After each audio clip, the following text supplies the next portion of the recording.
Imagine being a simple mountain shepherd, only to find out you're actually the heir to a legendary, bloodthirsty noble clan. Today, we're following the journey of Turin, a hidden prodigy whose raw magic is so terrifying, it makes elite wizards drop to their knees. Trust me, you don't want to miss how this backwater kid completely shakes the entire world. Let's get right into it. Imagine two kids playing in a field, totally lost in their own world, pretending to be a terrifying monster and a powerful wizard. Out of nowhere, the boy completely clocks the girl right on the head. Naturally, she screams at him, demanding to know why he just hit her. The boy, with total kid logic, just casually explains that monsters are supposed to lose to wizards, so obviously she had to take the hit. Before the argument can escalate, an old man approaches the kids with a cheerful greeting, commenting on how energetic they are so early in the morning. The kids instantly brighten up and call him Grandpa Rebus, and the boy immediately asks what he needs to do to become a real-world wizard. Rebus lets out a heavy sigh and drops a massive reality check on the kid. He explains that you can't just become a wizard just because you really want to. According to Rebus, wizards are the absolute apex of humanity, sitting at the very top of the social hierarchy and ruling over ordinary people.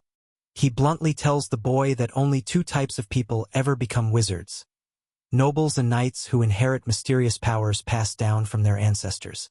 Because of that, he says the boy has absolutely zero chance of ever becoming one. A man standing nearby softly scolds Rebus for being so incredibly harsh to a little kid, but at the same time, he secretly knows the old man is just telling the brutal truth. The mood shifts instantly when that same man brings up some seriously worrying news. He reveals that a monster has been spotted lurking right near the village. Rebus doesn't even look surprised. He mentions that a villager named Rob actually caught a glimpse of the creature the previous night. According to the rumors floating around, this thing's entire body is covered in pitch-black shadows, and it is literally as massive as a house. But before everyone completely loses their minds and panics, Rebus tells them to calm down. He explains that the village chief has already rushed off to the city to request help from a real wizard. He reassures everyone that the second the wizard gets here, the monster is as good as dead. Hearing this, the little girl's mother lets out a massive sigh of relief and immediately warns the kids that the forest is strictly off-limits for now. Rebus reminds everyone to keep their guard up and stay incredibly cautious, pointing out that without a wizard on their side, trying to defeat a monster is practically suicide. The other man then asks if the entire village has been warned yet. Rebus confirms that everyone knows, but the man suddenly stops and remembers someone else. He asks about the lonely shepherd who lives all by himself up on Hisril Hill, wondering if anyone bothered to tell him the news. Cut to Hisril Hill, where we see a young boy lying incredibly lazily in the green grass, looking completely bored out of his mind while watching his flock of sheep. Staring at the exact same view he sees every single day, he mutters to himself that if he keeps living like this, he might actually forget how to speak from the pure lack of human conversation. Right on cue, someone loudly calls him a brat. The boy looks up to find Grandpa Rebus standing right over him. Rebus immediately starts scolding him, complaining that the sun hasn't even started setting yet and the boy is already slacking off on the job. The boy doesn't even blink. He just coldly tells the old man to move out of the way because he's blocking his sunlight. Rebus asks if the boy ever learned any manners, wondering out loud if he is still holding a massive grudge over what happened in the past. The boy's tone turns completely ice-cold as he asks if Rebus is talking about the time his mother passed away, and Rebus tried to quietly swoop in and turn his sheep into shared village property. He tells the old man that if that's the incident he's talking about, then yeah, he remembers it perfectly clear. The boy bluntly states that he isn't exactly a generous person, and he has zero intention of sharing the inheritance his mother left behind. He adds that since they aren't exactly close friends who casually check in on each other, Rebus should just spit out whatever he came to say. Rebus calls him a little brat again, but the boy just glares back at him with an incredibly sharp, piercing look. Seeing that the boy isn't playing around, the old man finally drops the news about the monster lurking near the village, explaining that people are describing it as a massive leopard the size of a house. The boy stays completely unfazed, calmly remarking that it sounds like a pretty serious problem. Rebus asks if he's seriously not even a little bit afraid, especially since he lives all alone on this hill, making him the easiest target for a hungry monster. He tells the boy he doesn't know where he gets this crazy amount of courage from, but explains that he only walked all the way up here out of pure worry, and that the village chief is already getting a wizard. The boy's expression shifts just a tiny bit, but he fires back with a brutal response. He tells Rebus to stop lying and just admit that he's actually worried about the safety of the sheep, not him. With a chillingly cold look, he tells the old man that if he's done talking, he can leave. Our boy even throws in a parting insult, telling Rebus that his breath smells so horribly bad it might actually rot his nose. Without saying another word, Rebus turns around and walks away. Once the old man disappears from view, the boy finally starts seriously thinking about monsters.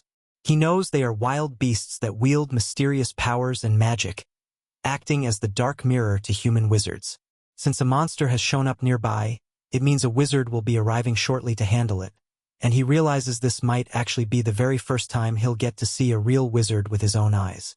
He highly doubts a wizard summoned by a tiny village chief is going to be anyone legendary, but even so, he's still incredibly curious to see what they can do.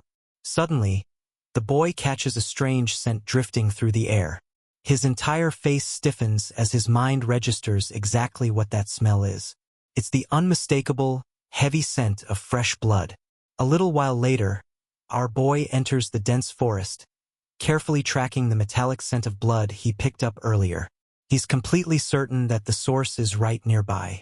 It doesn't take long before he spots something slumped on the forest floor. As he walks closer, he realizes it's the dead body of Grandpa Rebus.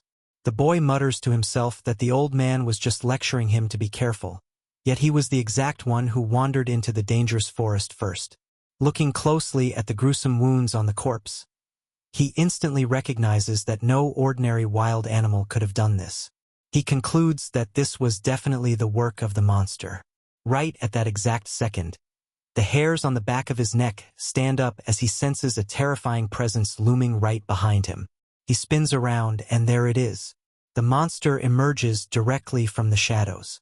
It's the exact house-sized, leopard-like creature from the rumors, its entire body wrapped in pitch-black shadow. Meanwhile, back in the village, that same little kid from earlier is talking to his father, asking if a fully grown adult could take down a monster. His father calmly tells him that if a regular adult tried to rush a creature like that, there wouldn't even be enough left of them to bury. The kid gets visibly worried and asks what's going to happen to their home, but his father reassures him, saying the chief is bringing a wizard who will easily crush the beast. The boy asks if a wizard can really defeat a monster that easily. His father confidently explains that wizards are ultimate beings born with magic, capable of killing a monster with just a single word. Back in the deep forest, the colossal leopard monster lets out a terrifying growl at our boy, but instead of screaming or running for his life, he just stares back at the massive beast completely calmly, as if it's nothing more than a stray cat. Without moving a single inch, he quietly chants a single word: die. The massive leopard suddenly recoils, stepping back in pure confusion, completely unable to understand what just happened to it. The monster growls again, getting ready to spring forward and tear him to pieces, but our boy suddenly releases a faint, glowing aura around himself, revealing that he is actually a wizard. He frowns slightly, muttering that the spell didn't work quite the way he expected it to. Suddenly, the monster launches itself into the air, leaping straight at him. Our boy stays perfectly calm, chanting another command: stop. Instinctively, the leopard's body freezes up mid-air, and it jumps back once again. Our boy clicks his tongue in disappointment, muttering that while he figured instantly killing it might fail, he at least expected the freezing spell to hold it down properly. The monster slams its massive claws onto the ground with absolutely terrifying force, shattering the earth, but the boy simply steps to the side, casually dodging the attack. Realizing his verbal commands aren't working perfectly on this thing, he casually reaches down and picks up a regular stone from the dirt, pulling out a slingshot and commenting that this should do the trick instead. The monster braces itself to charge again. Our boy uses his magic to harden the regular stone, places it into the leather pouch of his slingshot, and begins spinning it rapidly in the air. His eyes glow faintly in the dim forest light as he releases the shot with full force. The stone shoots forward with unbelievable, blistering speed, smashing directly into the leopard's ear and completely shattering it into pieces. The monster lets out an absolute roar of pure rage, lifting both of its massive claws to shred our boy to pieces. But instead of panicking, Turin just smiles slightly and quietly chants another command. Out of absolutely nowhere, a massive rock materializes in the air and comes crashing down, slamming directly into the monster's skull. The beast screams in agony before collapsing heavily onto the forest floor, completely dead. Standing there as calm as a cucumber, our boy looks down at the defeated beast and mutters to himself that it's actually his first time trying out that specific technique on a real monster. Staring at the massive corpse, he casually figures he should probably drag it over and dump it into a valley somewhere. After all, he only went through all this annoying trouble just to keep the townsfolk safe. Now, our boy already knows he's a wizard. He first realized he had powers when he was just an 8-year-old kid, and by the time he turned 10, he was casually making objects float all over his house. One day, he proudly ran to his mother and bragged that he could make things fly and even summon fire and wind. The memory of that day is still burned into his brain because it was the very first time his mother ever got genuinely angry with him. She screamed at him to stop, calling him by his actual name, Turin, and made him promise right then and there that if he wanted to live a long, happy life with her, he must never use that power again, and absolutely never show it to anyone else. Little Turin was confused and asked why he had to hide something so cool. His mother sat him down and reminded him of the old legends about nobles and knights, explaining that even among magic users, there's a brutal hierarchy. See, nobles are the direct descendants of the divine beings known as the Freyans, who originally came down to save ancient humanity. Knights, on the other hand, are just the descendants of those nobles whose bloodlines ended up mixing with ordinary humans over generations. Because of that, nobles and knights are treated completely differently, even though they both wield magic. She revealed that Turin inherited his powers from his father, who was a knight, and warned him that the world outside their little town is full of evil nobles who treat knights as nothing more than disposable slaves. She literally begged him to promise to keep his magic a secret so he wouldn't get hunted down. 8 years have passed since that conversation, and Turin has kept that promise perfectly. Even now, he has absolutely zero desire to flex his wizard status or ever leave his cozy mountain. But the peaceful life doesn't last long. One morning, someone starts aggressively banging on his door. When he steps outside, he finds 3 men from the village waiting for him, looking completely furious. Yawning lazily, Turin asks them what they could possibly want. Instead of a normal conversation, the men instantly accuse him of murdering old man Rabus. One of them steps forward, grabs Turin right by the collar, and calls him a shameless monster, claiming Turin beat up the old man and threw him into the woods just to be eaten. Our boy immediately sees right through them. They are trying to frame him. Calmly, he points out the obvious. The oldest man in the village went out and died alone while the younger, stronger men were too chicken shit to face the monster themselves. He knows exactly what they're doing. Blaming the weird kid on the hill is the easiest way for them to escape their own guilt and responsibility. Losing his temper, one of the men throws a wild punch at Turin's face. Our boy just smoothly leans his head back, letting the fist glide right past him, and instantly retaliates by driving his own head directly into the man's nose. You hear a loud crack as the guy's nose shatters, sending him crashing into the dirt. A second man tries to rush him, but Turin quietly mutters a tiny, subtle spell under his breath, causing the attacker to instantly collapse into a heap. The third guy swings a heavy stick at him, but Turin effortlessly ducks beneath the swing, grabs the man's wrist, and smacks him right back with his own weapon. When the rest of the guys try to rush him all at once, our boy just raises his fists and knocks them down one after another like a bunch of bowling pins. In a matter of seconds, he completely dismantles the whole group without ever giving away the fact that he used magic. Looking down at the bruised and groaning men, he coldly orders them to spend their energy planning Rabus's funeral instead of coming up here to cause trouble. He then notices a group of village girls who had been watching the whole beatdown from the sidelines and asks if they came up here to fight him too. They quickly shake their heads, blushing, and admit they really just came up to see him. After an awkward silence, Turin just sighs and tells them to take these idiots away, heading back inside his house. He knows this incident is going to make things annoying for him. The petty villagers will definitely use this as an excuse to try and cheat him when he goes down the mountain to trade his goods. Still, he isn't sweating it too much. If they try to pull any unfair business, he can always just beat them up until they agree to a fair price. At least for now, he gave those 3 guys a proper thrashing, so the rest of the village will probably leave him alone for a while. But just as he's settling back in, someone knocks on his door yet again. Annoyed out of his mind, Turin storms over and rips the gate open, demanding to know why they're back so soon. But he stops dead in his tracks. Standing outside isn't a villager, but a strange man with an incredibly cold, stoic expression. Turin pauses, asking the man who he is. The man calmly replies that he's just a traveler and asks if he can ask for a small favor.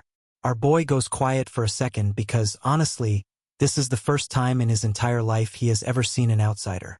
Realizing he's just staring, Turin quickly apologizes for his blunt attitude, explaining that he just had to deal with some incredibly annoying uninvited guests.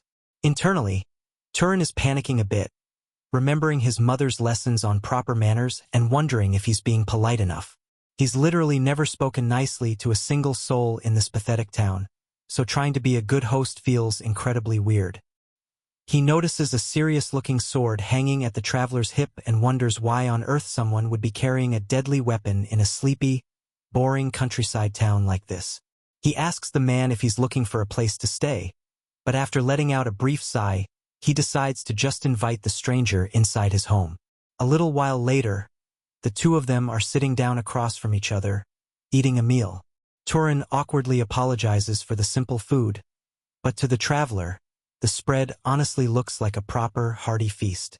The man looks at him and mentions that Turin has thoroughly surprised him, asking if it's really true that he's never met anyone from the outside world before. Our boy shrugs and explains that he was born and raised right on this hill, living his whole life as a simple shepherd, and it's incredibly rare for anyone to wander into a tiny, forgotten place like this. The traveler quietly watches the way Turin calmly drinks his water, nodding to himself and muttering that this is very interesting. The traveler then remarks that for someone who grew up as a rugged mountain shepherd, Turin is shockingly well-mannered, noting that his parents must have raised him incredibly well. Turin softly replies that he learned everything from his mother, who sadly passed away a few years ago from a bad illness.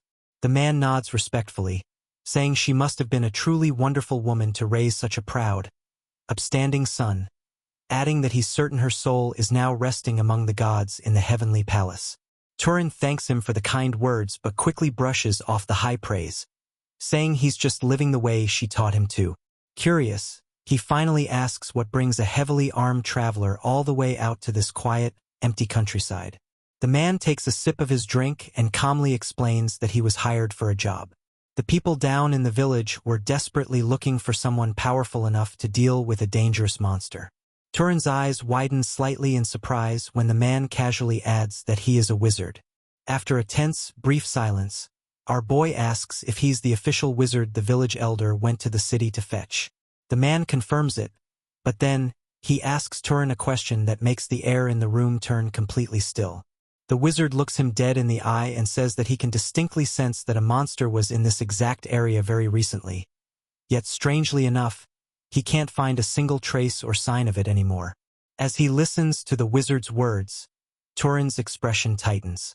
The man just keeps talking, pointing out how weird it is that Turin obviously knows all about the village elder and the monster, yet here he is, chilling in his house instead of running for the hills.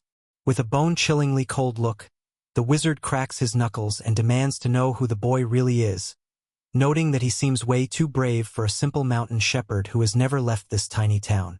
Right then, a memory flashes in Turin's mind. He remembers asking his mother why he always had to hide his magic. She had looked at him with pure dread and explained that the outside world is crawling with dangerous, unpredictable nobles. She told him that if nobles are the shepherds of the world, then knights are just the dogs they keep on a leash. Sure, they might treat them kindly like family sometimes, but at any given second, They will sell them out, sacrifice them, or use them as disposable tools. His mother refused to let Turin live like a slave. She made him promise to remember one thing. No one must ever find out he is a wizard, especially not another wizard. Back in the present, looking at the man across the table, the true weight of his mother's warning finally hits him. To keep his secret safe and avoid being exposed, a moment might come where he would have to silence someone permanently. Turin stares back at the man with an ice-cold, dead-eyed expression, genuinely thinking to himself that this might be the exact moment he has to kill a man. The wizard notices the heavy, suffocating silence and coldly asks why he isn't answering. But just as the tension reaches a breaking point, the man's stiff expression completely cracks, and he bursts into a light laugh. He smiles, waving his hand, and says that making such a serious face over a little joke just makes the whole vibe awkward. Turin is totally caught off guard. He blinks, realizing the guy was literally just messing with him. Feeling a bit embarrassed, our boy mutters an apology, admitting he doesn't exactly have a great sense of humor. The man stands up, chuckling, and says he should be the one apologizing for flustering him like that. Turin lets out a tense, awkward laugh, replying that it was just the first time he'd ever heard such a bizarre joke, so it completely threw him off. The traveler laughs it off, admitting that Turin's intense reaction was so entertaining that he might have pushed the test a little too far. He then extends a hand, realizing they haven't even introduced themselves properly yet. With a warm, friendly smile, he says his name is Chiron, and he's just a wanderer. Our boy takes his hand and introduces himself simply as Turin, the shepherd. Later that night over dinner, the two of them end up casually talking about their ages. The old man casually drops that he's 75 years old, while our boy mentions he's only 18. Turin's jaw practically drops, and he stares at him in disbelief, saying there is no way he looks that old. Chiron calmly explains that wizards age at a much slower rate than normal humans, so their physical appearance rarely matches their actual age. Curiously, Turin asks how he ended up living life as a wanderer. Chiron explains that he actually served the prestigious Arabian family for 60 long years. After finally leaving his post, he decided that for the twilight years of his life, he wanted to travel the world freely instead of being tied down to one spot. That's how he ended up drifting from town to town. The two of them stay up talking for hours, trading stories and casual remarks. As the conversation flows, our boy realizes something that genuinely shocks him. He had absolutely no idea that just talking to another human being could be this genuinely fun. Before he even notices the time passing, the night bleeds into morning.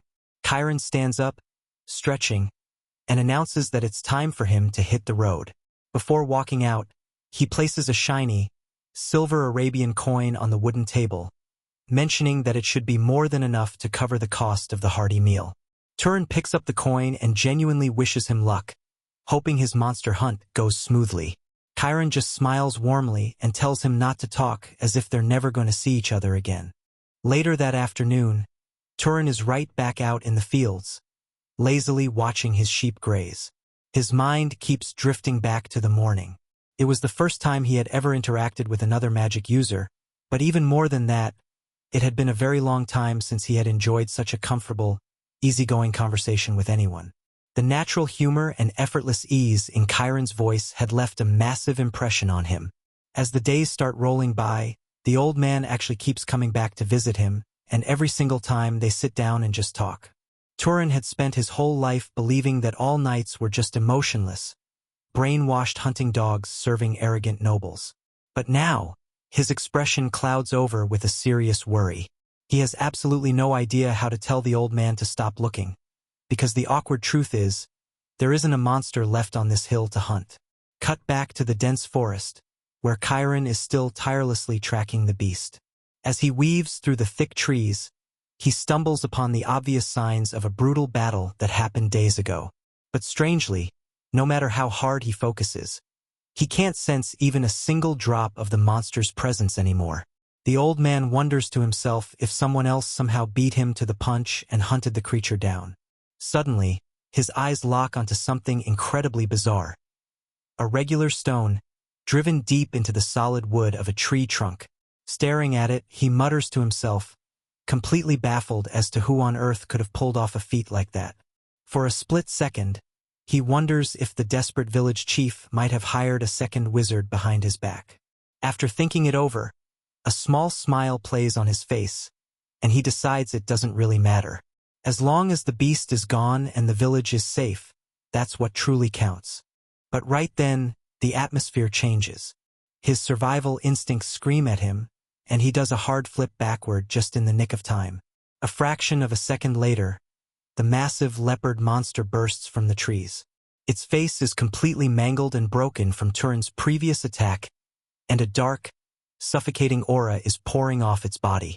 Chiron's eyes widen as he instantly recognizes what he's looking at. It's a monster's wraith. He can't comprehend how anyone could have let things get this bad. The shadow-wrapped leopard lunges forward, slashing its massive claws through the air, but the old man nimbly leaps aside, narrowly dodging the lethal swipe. While fighting for his life, Chiron pieces together exactly what went wrong. See, if a wizard slays a monster but fails to properly absorb or disperse the volatile mana trapped inside the corpse, that leftover magical energy can corrupt the dead body, twisting it into a vengeful wraith. As the battle heats up, Chiron realizes that any real wizard who hunts monsters for a living should know this basic, day one rule. That means whoever killed this thing in the first place had to be a wizard, but he cannot understand why they would just leave the corpse rotting in the woods like a total amateur. For a brief moment, he wonders if the killer honestly just didn't know the rule, but he immediately shakes his head. A low-tier knight who lacks that basic knowledge would never be physically strong enough to take down a house-sized monster like this in the first place. Deciding he needs to end this quickly, Chiron gathers his mana into the palm of his hand, forming a brilliant, glowing sphere of pure energy. He shapes the concentrated mana into a piercing magical arrow and fires it straight at the charging wraith. But right before the attack connects, the magical arrow completely fizzles out into nothingness. The old man's eyes pop open in absolute shock.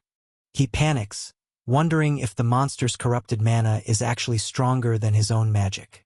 In the very next blink, the wraith completely vanishes from sight. Chiron immediately realizes the terrifying truth. The creature just used high-level magic to counter his spell. Suddenly, sharp, shadowy claws burst directly out of Chiron's own shadow. The monster materializes right behind him, lifting its massive paws and slamming them directly into his side. Chiron gasps as he's heavily wounded, stumbling backward through the dirt. He grips his side, realizing this is way past the level of a common knight.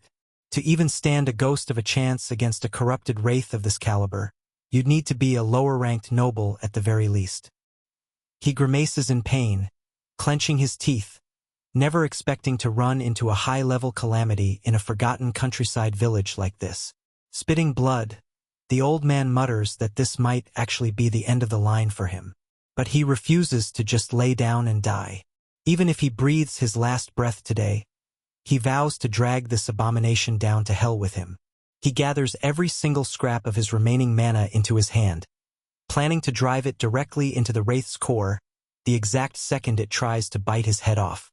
The monster rears back and lunges forward for the kill. Chiron charges right back, putting everything he has left into one final suicidal clash. Right before they collide, a blinding flash illuminates the dim forest from the side. A brilliant, glowing stone streaks through the air like a meteor, piercing straight through the monster's thick hide with zero resistance. Chiron completely freezes in absolute shock, his brain failing to comprehend what just happened.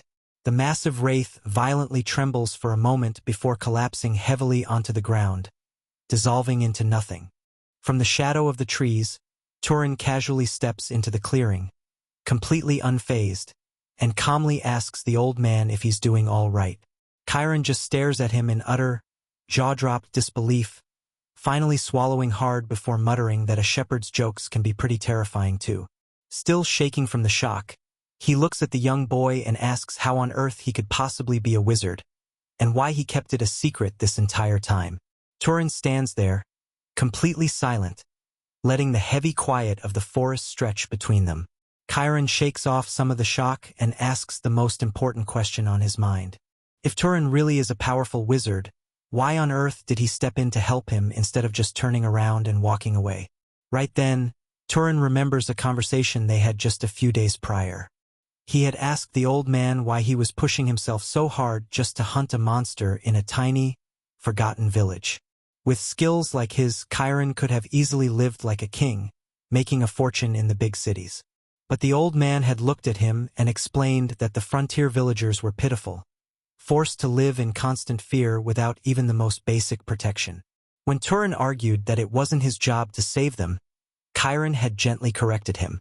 He said that a wizard is someone who inherits the literal power of the gods, and because of that, they should carry the pride of protecting the powerless. Then the old man had smiled, admitting that not every wizard sees eye to eye on this, since everyone ultimately has their own beliefs and their own way of living. Back in the present, Turin lets out a small, faint smile, repeating those exact words back to him. He calmly notes that everyone indeed has their own way of living. But before they can have a heartwarming moment, the mangled leopard wraith launches itself straight at them again. Both of them instinctively dive in opposite directions, narrowly avoiding a face full of shadowy claws. Chiron scrambles to his feet, panic dripping from his voice as he yells at Turin to listen to him very carefully. He warns the boy that this creature is way out of their league, explaining that a corrupted wraith of this caliber usually requires an elite, noble-class wizard just to stand a chance. He barks an order at Turin to sprint back to the village and evacuate everyone while he stays behind to buy them whatever time he can, even though internally Chiron has no clue how many seconds he can actually last. Meanwhile, Turin is standing a few paces away, totally unfazed, focusing his energy on a large stone on the ground. He casually tells the old man that as long as his next attack actually lands, everything should be totally fine. Chiron's jaw drops. It suddenly clicks in his brain that the devastating sniper shot Turin used a second ago wasn't even close to his full strength. He can't comprehend how a random knight hiding in the middle of nowhere could possibly possess the raw firepower to crush a wraith that makes high-tier nobles sweat. Then, the laws of physics basically exit the chat. Right before Chiron's eyes, every single loose stone and boulder in the clearing begins to lift off the ground, floating and gathering around Turin. A brilliant, blinding blue aura erupts from the boy's body. To Chiron, watching this happen feels like witnessing the birth of a legendary wizard who might one day shake the foundations of the entire world. Turin mutters to himself that, honestly, he's been pretty curious to find out what his actual limits are anyway. The floating rocks begin to spin violently around him, creating a localized storm. Chiron snaps out of his daze and shouts that he can't let Turin face this nightmare alone. No matter how mind-blowing the kid's raw talent is, the monster is still a lethal threat, and they need to double-team it. Right on cue, the wraith flashes forward to blitz the old man, but before its razor-sharp claws can connect, one of Turin's telekinetic boulders streaks through the air like a cannonball, violently slamming the beast sideways. Chiron completely freezes, breaking into a cold sweat when he realizes his eyes couldn't even track the attack that was meant to end his life. Turin doesn't give the creature a single second to breathe. He starts launching stone after stone, relentlessly pummeling the monster into the dirt. But after a barrage of heavy hits, our boy notices something highly frustrating. The creature just keeps getting back up and rushing him. Turin mutters in pure irritation, wondering why his attacks aren't actually doing any lasting damage. Chiron immediately yells out the answer, explaining that physical attacks are completely useless against a wraith. When Turin asks what he's supposed to do instead, the old man screams that the only way to dissolve its form is with pure elemental magic, like fire or lightning. Chiron quickly steps up, manifesting a circle of flames around the beast, but his weakened magic isn't enough to incinerate it completely. Watching the chaotic way Turin fights, Chiron grows even more bewildered. Channeling a wizard's raw mana into living targets while maintaining pinpoint magical control is day one, basic knowledge for any trained sorcerer. Yet, it's glaringly obvious that Turin doesn't know even the most fundamental rules of engagement. Suddenly, another shocking realization hits the old man like a freight train. If Turin was the one who originally killed the monster and just carelessly left the body to rot, that means the kid has literally never absorbed a single drop of monster mana in his entire life. Chiron quickly shouts a new order, telling Turin to conjure fire and get ready to unleash it. Turin raises his palm, and a bright flame instantly begins to ignite.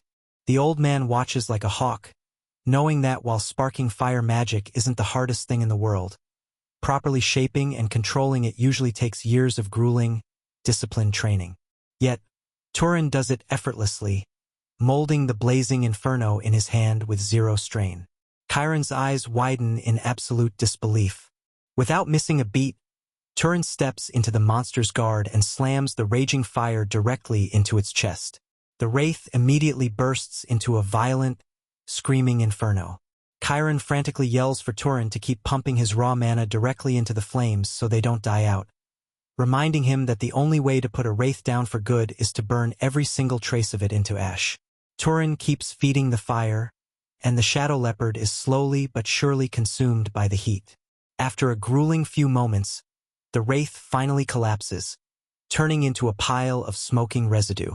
Chiron stands there, completely shell-shocked. A high-tier threat that should have required a team of noble-class elites was just soloed by a teenager. A simple mountain shepherd from a backwater village just pulled off a miracle. Standing over the scorched earth, Turin calmly looks back and asks if the job is finally done.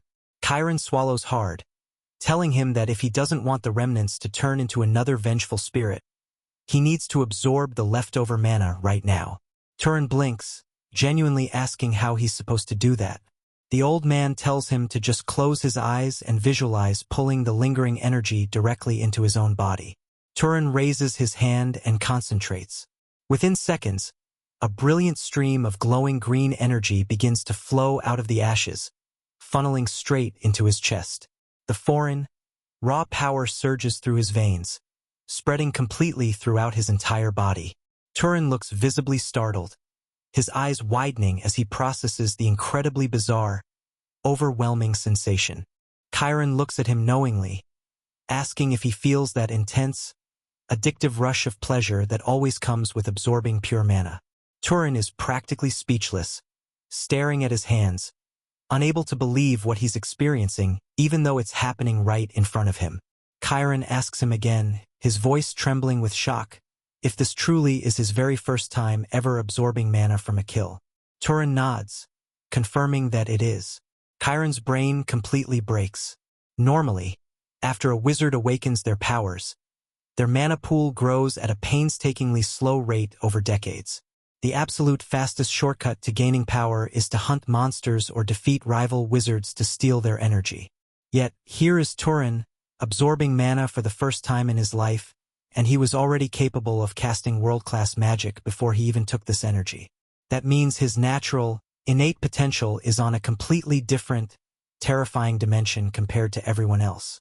Realizing the absolute monster of talent standing before him, Chiron lowers his head, bowing slightly, and deeply apologizes for his earlier casual behavior, respectfully asking which prestigious noble house Turin belongs to. Turin just looks at him like he's crazy, calmly telling the old man that he should probably wipe the blood off himself first. Only then does Chiron look down and realize his hand is still heavily bleeding from the wraith's ambush. A little while later, we see Turin carefully finishing up, wrapping a clean bandage around Chiron's injured hand. The old man sighs, apologizing yet again for his rudeness, muttering that he feels terrible making someone as esteemed and noble as Turin play doctor for him.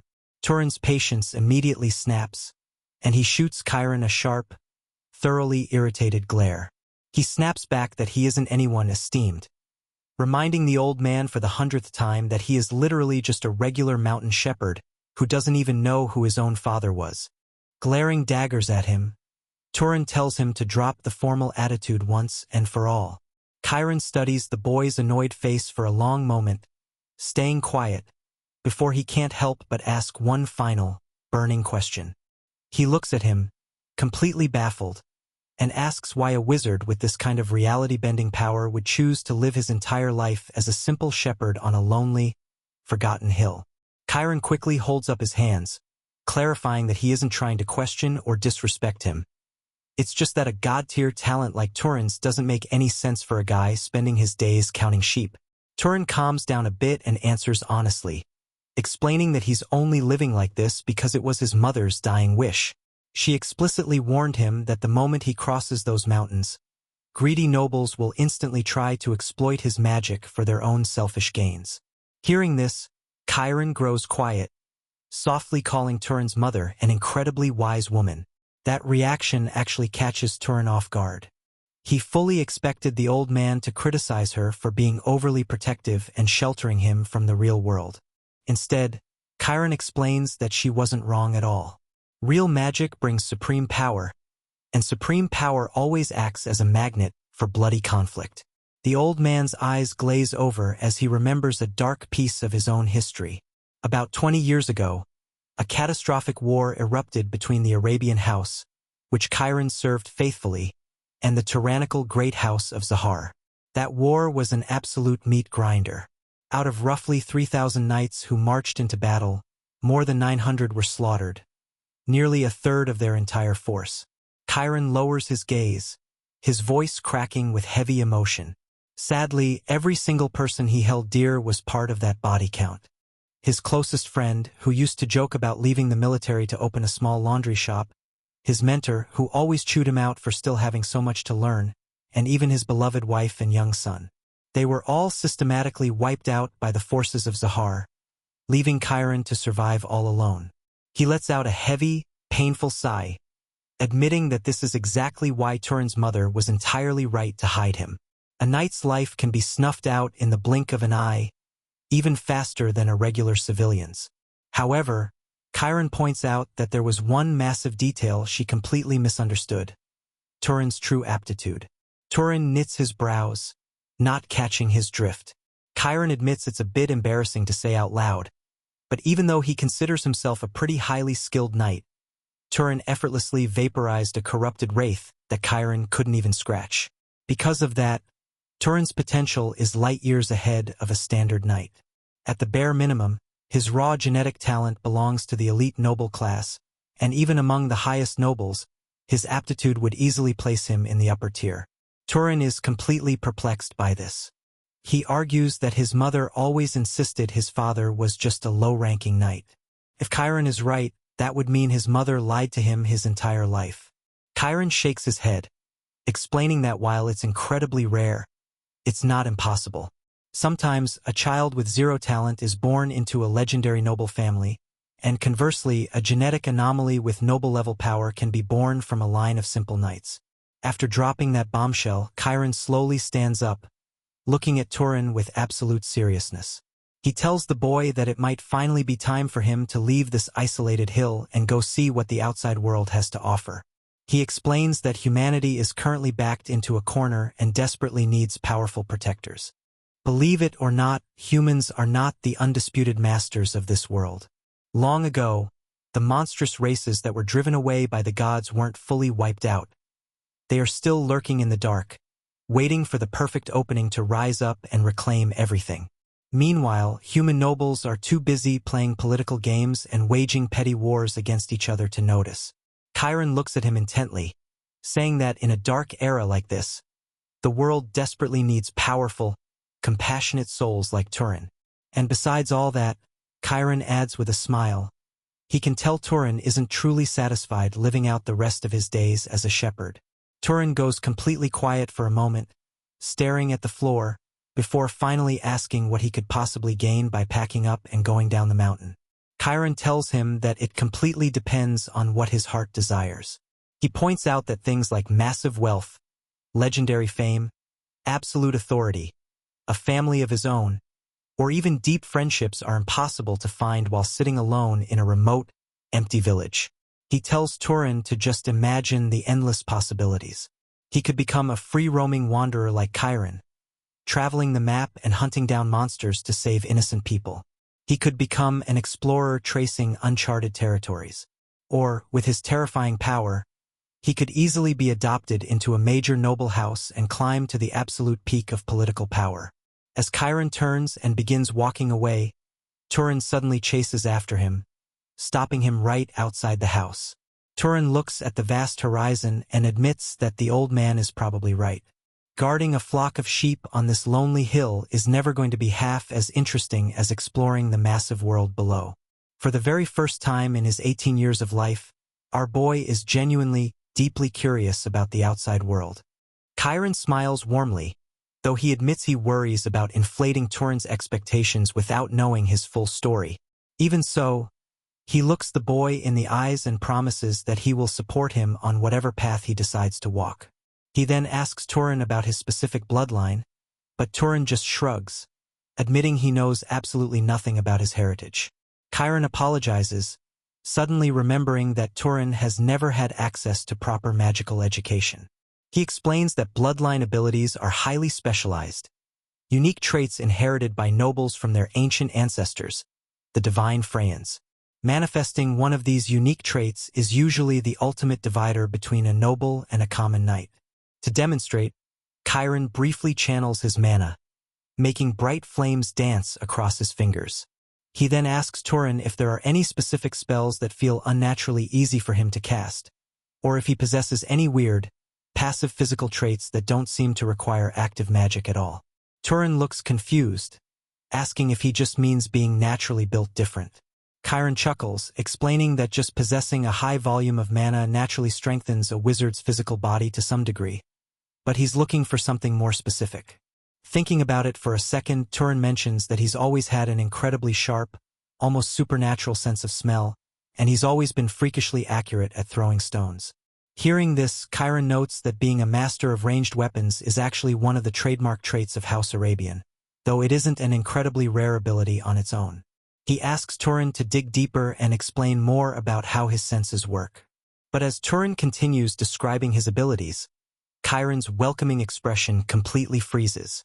His face goes pale. Turin instantly catches the shift in energy, his tone turning cautious as he asks the old man why he suddenly looks like he's seen a ghost. Chiron hesitates, his mind racing as he connects the dots and realizes exactly which noble family Turin's traits belong to. When Turin presses him for an answer, Chiron finally swallows his dread and speaks the name out loud.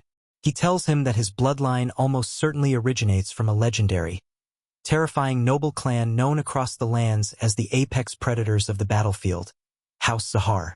Hearing that name, Turin is completely shocked. Talk about an awkward situation. The reality of the plot just got incredibly complicated. House Zahar is the exact same brutal family that slaughtered Chiron's wife, son, friends, and mentors during that horrific war 20 years ago. Turin stands there, completely paralyzed, having absolutely no idea what to say. He internally panics, wondering if he should apologize for the blood on his ancestors' hands, even though they are relatives he has never met or even heard of until 5 seconds ago.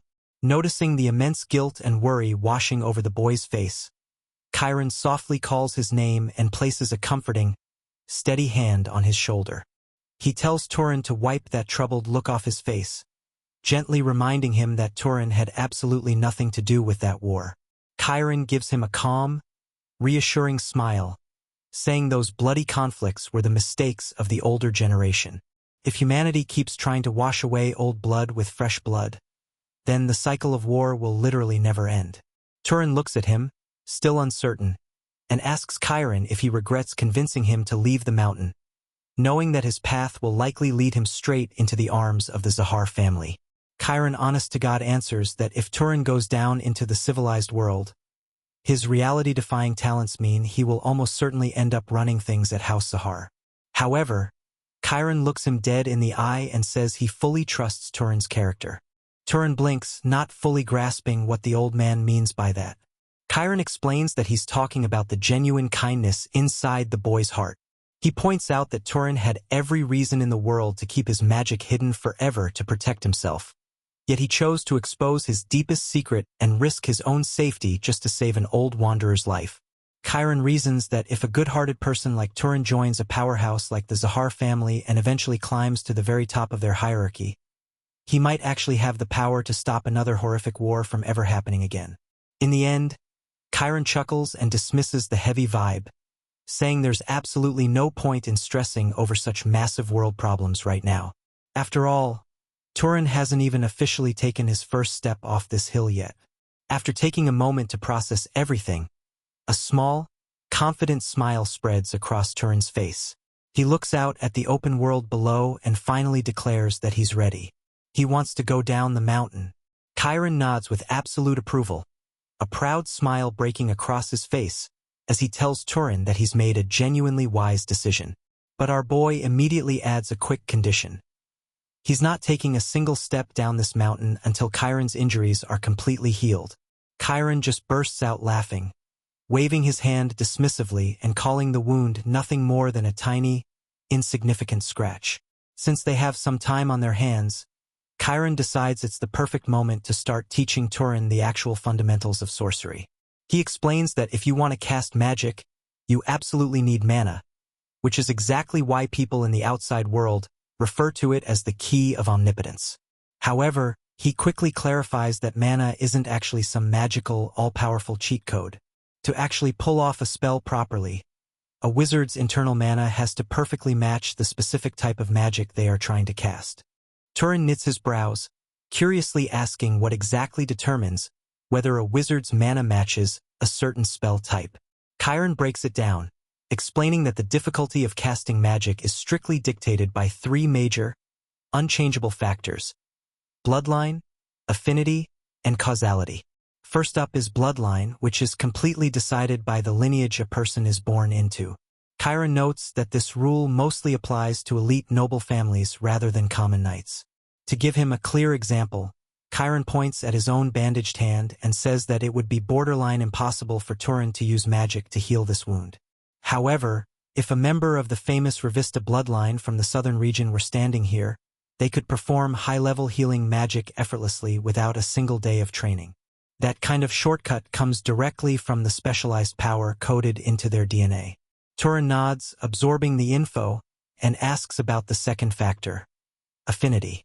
Chiron explains that affinity is all about a wizard's natural psychological tendencies. A person will always perform certain magical actions way more effectively if the spell aligns with something they are deeply familiar with or personally suited to do. A light bulb instantly goes off in Turin's head. He asks if that's why his fireball spell was so devastating earlier, because he combined the magic with the physical motion of throwing a stone. Chiron sits up a little straighter, snapping his fingers in agreement. He tells Turin he's exactly right. If Turin had just tried to conjure and shoot a regular fireball out of thin air like a traditional wizard, it would have never achieved even a fraction of the blistering speed or raw power he got by anchoring the spell to a skill he had already mastered since childhood. Finally, Chiron gets to the third and most mysterious factor of them all: causality. The old man honestly admits that even he doesn't fully grasp the true depths of this one. To demonstrate, he looks at Turin and asks a bizarre question. What would happen if Turin tried to use his raw mana to kill him directly right now, without using an element like fire or ice? Turin thinks about it for a few seconds before guessing that honestly, nothing would probably happen except for maybe a weird flash of light, and that would be the end of it. Chiron nods in approval. He then channels his own mana, pouring it directly into a cup of water sitting on the table. Instantly, the water begins to furiously boil, forming thousands of tiny, erratic bubbles. Chiron explains that this chaotic phenomenon is exactly what happens when there is no proper cause and effect relationship tied to the magic. When a wizard tries to force an outcome that completely bypasses the natural laws of cause and effect, the magic becomes entirely unstable, glitches out, and ultimately fails. Turin stares at the boiling cup, processing the lesson deeply, before quietly murmuring that he thinks he finally gets what causality actually means. To prove it, he reaches out and pours a stream of his own mana into the exact same cup. Instantly, a steady, perfectly controlled flame ignites right on the surface of the water, while the liquid itself begins neatly draining out of the cup. Turin explains his logic. If he wanted to take someone's life, simply wishing for them to drop dead with raw mana violates causality. Instead, he needs to create a logical cause of death, like manifesting a burning flame and physically launching it at the target.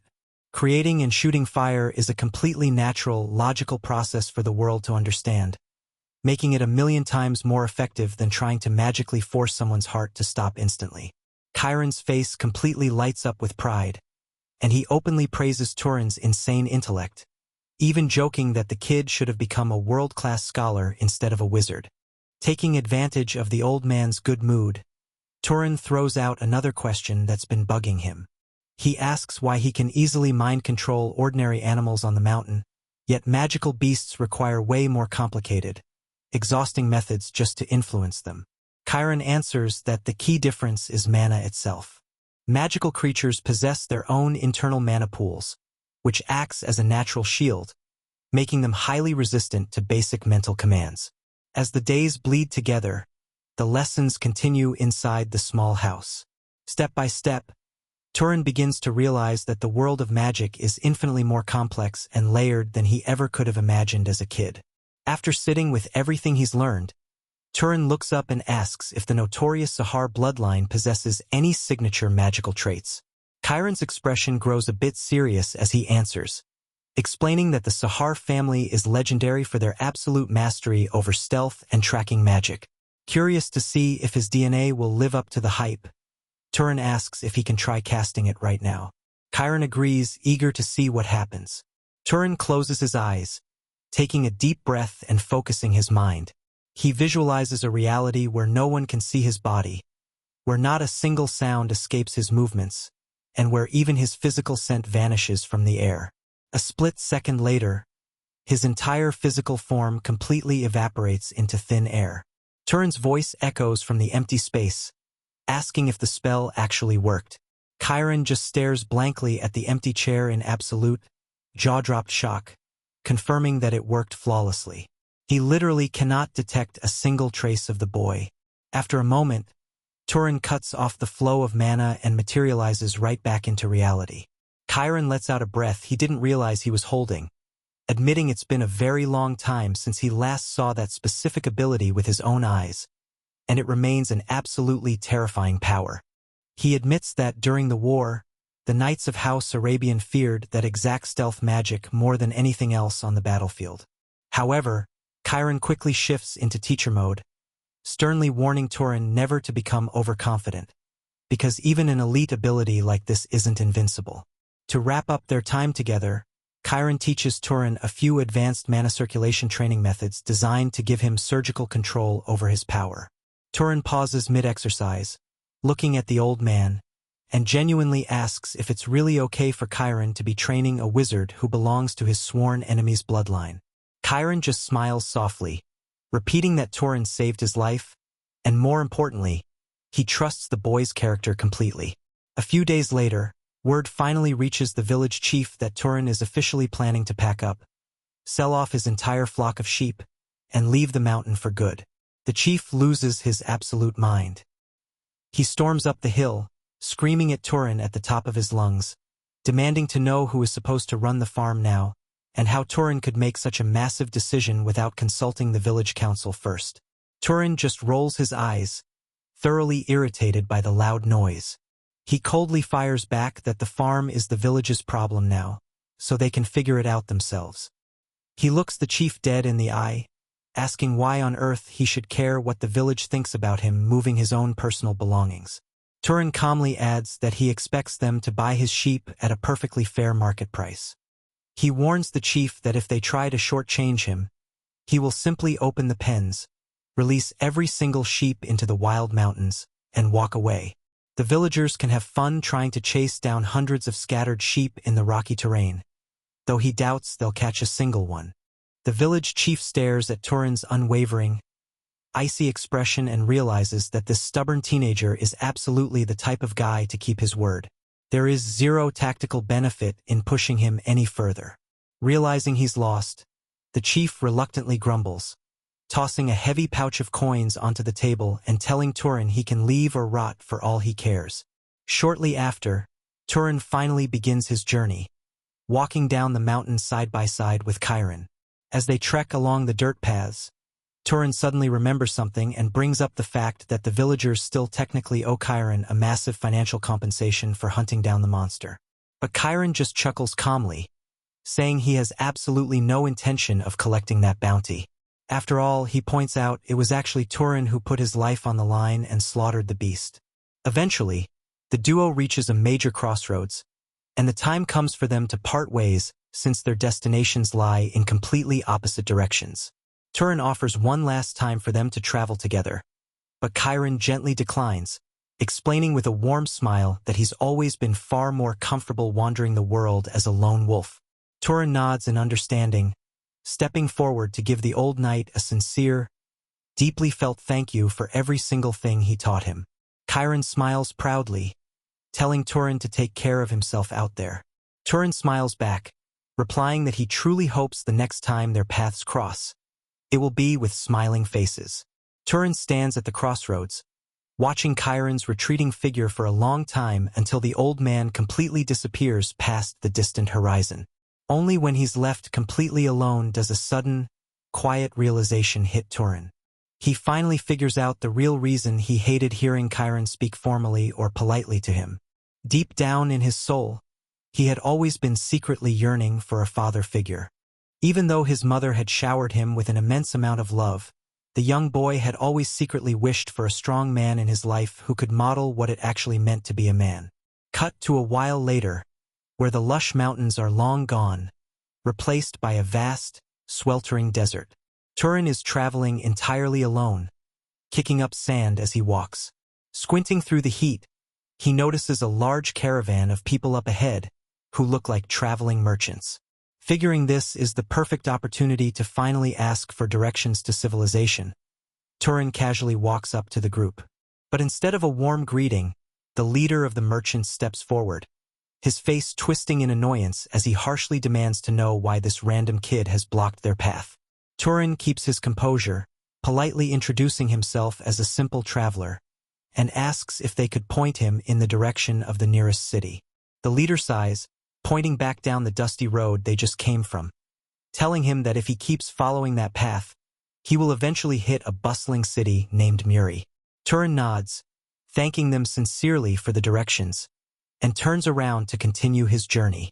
But right as he takes a step, one of the merchant guards suddenly steps out, cutting him off.